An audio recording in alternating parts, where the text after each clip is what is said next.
Talk to me about time-restricted feeding, because for a long time, that was like the hot new girl in school and everyone loved it and it was really interesting. But it seems like the trend is swaying at least a little bit away from time-restricted feeding, especially on a morning. So how do you conceptualize all of this now? So time-restricted feeding or time-restricted eating, it's a form of intermittent fasting, right? And I think that many people, when they think about intermittent fasting, they think, okay, well, I just need to skip a meal. I need to I need to extend my period of time where I'm not eating. And the easiest way to do that is skip a meal. And that's kind of what happened. So, Dr. Sachin Panda, a good friend of mine, big, circadian biologist researcher, does a lot of research on time-restricted feeding. And, we talked about this like almost 10 years ago. Essentially, there's a circadian reason to eat your food within a certain time window and then have a period of rest and fasting, right? So everything on our body runs on a clock, and including our metabolism. And, so we're most insulin sensitive in the morning, least insulin sensitive in the evening, right? So, your blood glucose levels will go much higher with the same carbohydrate intake in the evening versus the morning. Even, just calories are the same, everything's the same. There's also some argument to be made by you just need a period of rest. Like your gut, digestion, all that, like energy is being diverted to do that when you're digesting food. Like that's a big thing. And there's also a lot of responses that happen after you eat a meal, causing inflammation and things like that divert energy there. So it's taking energy away from other things like repair. So repairing processes usually happen when you're in a fasted state. So just like when you're sleeping, your brain shuts down, right? Like your brain, if you didn't sleep, your brain's not going to repair. It's not going to stop. Like you need that rest period. Well, the same goes for like other organs. Like they need a rest period.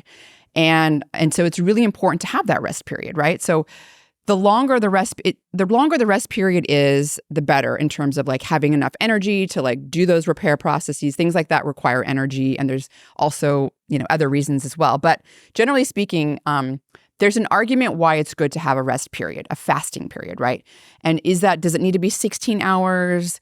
Does it need to be 20? Does it need to be 12? Like, I don't really know that we know the exact time to that. But what we do know is that talking about this to the public was translated to, I need to skip breakfast.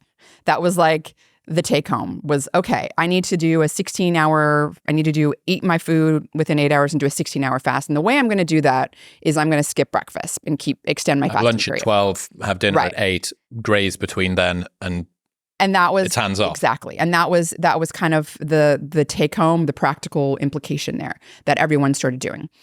The problem with that is that, so our muscle is the biggest reservoir for amino acids. Just like, we store glucose as glycogen in our liver and our muscle. We store triglyceride as, fat as triglycerides in our adipose tissue.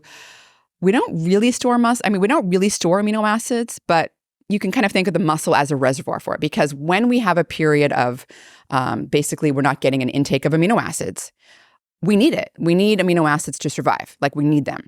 And so our body pulls from our muscle.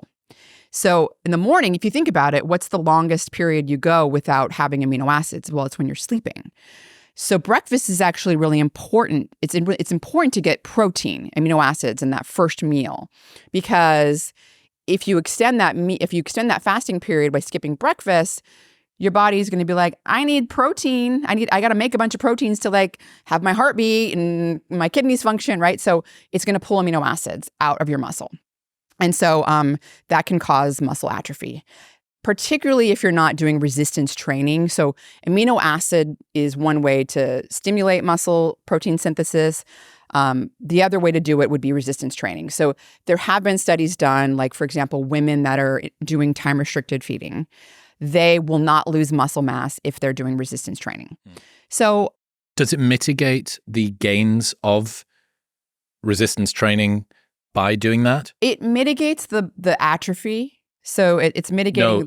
Does time-restricted feeding, i.e. skipping breakfast, limit the gains made from resistance training if both of those things are done together? Not if you're getting enough protein. I mean, not in that study at least. Understood. I think if you're not getting enough protein within 24-hour period, yes. But like if you're getting to get your gains in, and I'm sure you've had people on talking about this, but like the RDA for protein is 0.8 grams per kilogram body weight.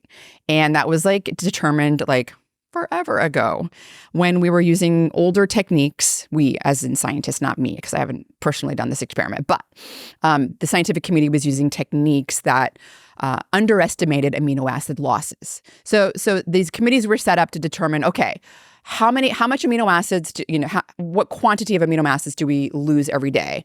And how much do we make sure we have to get each day to replenish that, right?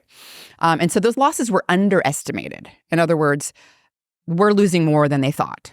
And so what does that mean? That means, maybe the RDA for protein is too low. So people like Dr. Stuart Phillips and others have now redone these experiments with like newer, more sensitive technologies, because that's what happens with time, right? We get better technologies, more sensitivity. And they've now determined that it's actually 1.2 grams per kilogram to just bare minimum prevent losses. It's another 50% on top of what was originally. 50% on what originally. And if you're actually if you're physically active, if you're doing resistance training, that goes up to 1.6 grams per kilogram body weight. And 1.2 is the minimum, but to build muscle to get the gains you're talking about. Mm-hmm. And there's actually been studies done in older adults. This is a big problem. Older adults they're not as sensitive to amino acids. It's called anabolic resistance. So with the same protein intake, they won't build as much muscle if they're 65 versus when they were 35. So granddad needs to be cooking twice as many steaks. He needs twice as many steaks. And there's been studies looking at the actual RDA. If older adults get 0.8 grams per kilogram body weight, and then the other group gets 1.2 grams per kilogram body weight, the group that got 1.2 has much higher muscle mass gains. Yep. And just actually prevents the atrophy that is happening just with age. Okay, so getting back to the time-restricted eating thing. Yes. How should someone incorporate this into their lifestyle? What it sounds like you're saying is have a high-protein meal at some point early in the day. But if you're also saying that it's important for us to have a period of rest and digest so that it's digest, rest and repair can actually happen, how should people think about doing that? Especially given the fact that, later in the day, insulin sensitivity is skewed. Anyone that did carb night or carb backloading 15 years ago because they read a bodybuilding.com forum like me knows that. So you've kind of got this, it's good to eat some things later in the day. There's this skew down that way, but there's also, we can't miss breakfast. So it's like, that just sounds like eating all day to me. When do we stop? Right. Sorry, I went off on a tangent there, but yes. So the time restricted eating, okay, there's a couple good ways to think about it. You want to stop eating about 3 hours before you go to bed, if possible. Okay. That's last bit of food in mouth. Yes, because it's still, you got to add another 5 minutes. So last bit of food in mouth doesn't mean I'm now in a fasted state. You got to calculate 5 hours after that. It takes about 5 hours to digest. Okay. So after the 5 hours after your last bit of food in your mouth, now you're in a fasted state, right? So that's going to be when you're sleeping, most likely. You don't have to skip a meal. You can eat your food within an 8-hour period and fast for 16 hours without having to skip a meal most of the time. Unless you're an entertainer and your meals do come later, but still, you can still everything's just shifted over. And yes, you'll be, less insulin sensitive later in the day, but you can do some air squats for 2 minutes. There are things you can do to improve insulin sensitivity and also to improve blood glucose levels later in the evening if you're having a meal. And we can talk more about that later. But anyway, so there are things you can do. I think that the way to think about it is the easy way is to stop eating about 3 hours before bed. That's a really easy. And also your sleep improves because when you're digesting, if you eat right before you go to bed, your body's awake. It's awake, right? It's digesting and using energy. It's not even beyond what's happening physiologically, just the sense of being full. So I was a club promoter for 15 years, which meant that we would work from, we'd set the club up at 9 p.m.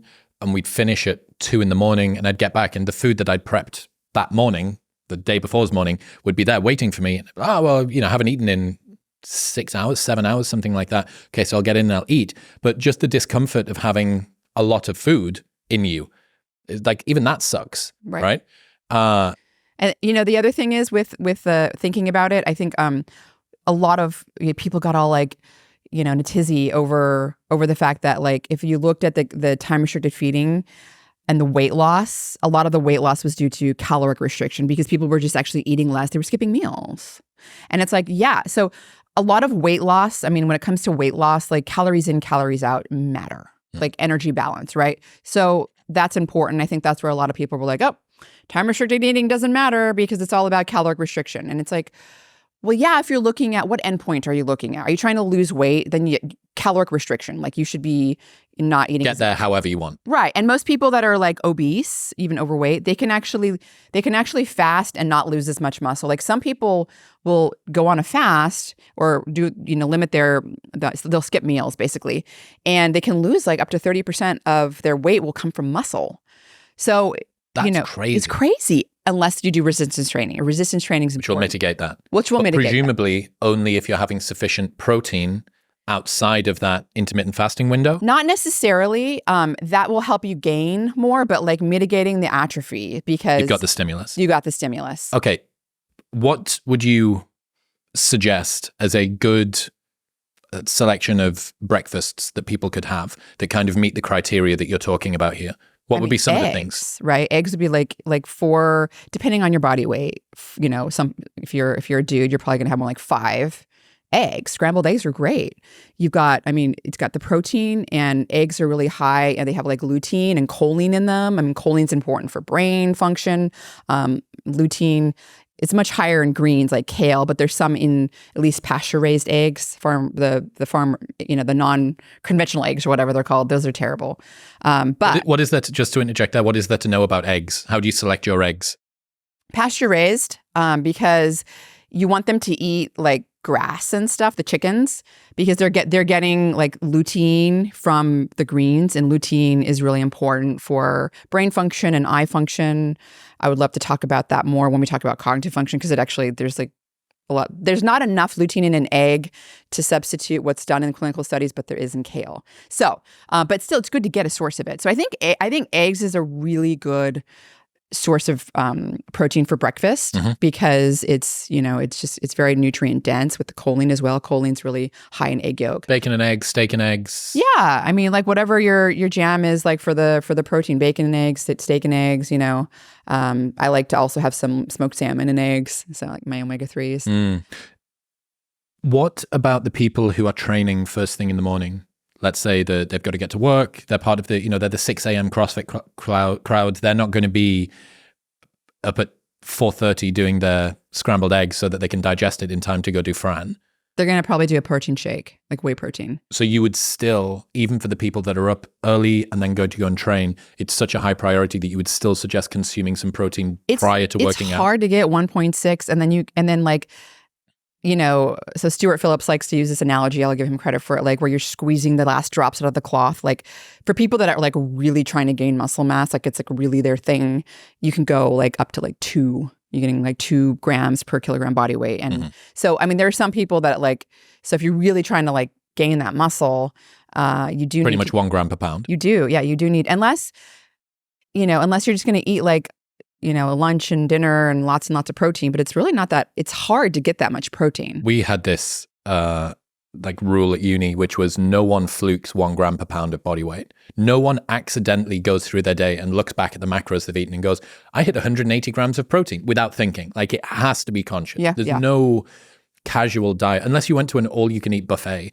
And even if you do that, it seems like the upper bound for protein absorption within one meal is kind of like 50 grams in any case. Or less, yeah. So 30 to 40, yeah. Yeah. So you're like, okay, well done. You managed to get through 4 steaks there, but how much of that is actually going to be used by your body?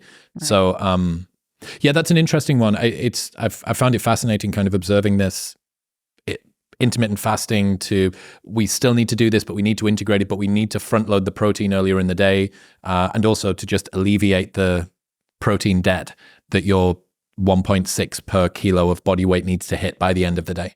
Yeah, I think that it makes sense when you just think about it. Like if you're skipping a meal, you're going to be losing muscle mass, like especially if you're not doing any resistance training. And that's like, okay, well then I probably shouldn't be skipping a meal, but I can still do time restricted eating, by just stopping my meals 3 hours before bed. And then, you're going to get a period of fasting. Really, you just want that repair mode. You want that repair mode, and there's been clinical studies that have looked at other endpoints besides weight loss, and it does make a difference.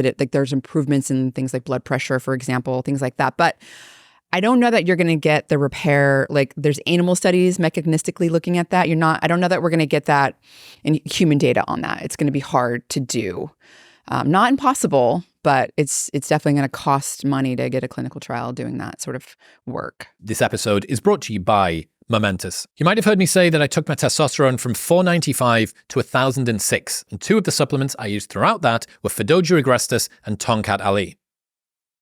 I first heard Andrew Huberman talk about the really impressive effect that these have on testosterone, but the problem is most supplements don't actually contain what they say. Momentous make the only NSF-certified Fidoja agrestis and Tongkat Ali in the world, meaning that even Olympians can use it because that is the level of testing that these products are put through. Also, if you're looking for a great supply of omega-3s that Dr. Rhonda Patrick's just been talking about, they also do that too. Best of all, there is a 30-day money-back guarantee, so you can buy everything completely risk-free, try it for 29 days, and if you do not like it, they will give you your money back, no questions asked. Right now, you can get a 20% discount off everything site-wide, including all of the products I use and recommend by going to the link in the description below or heading to livemomentous.com/modernwisdom and using the code modernwisdom at checkout. That's live, momentus.com/modernwisdom. Thank you very much for tuning in. If you enjoyed that clip with Rhonda, you will love the full-length 3-hour-long podcast, which you can watch right here. Go on. Tap it.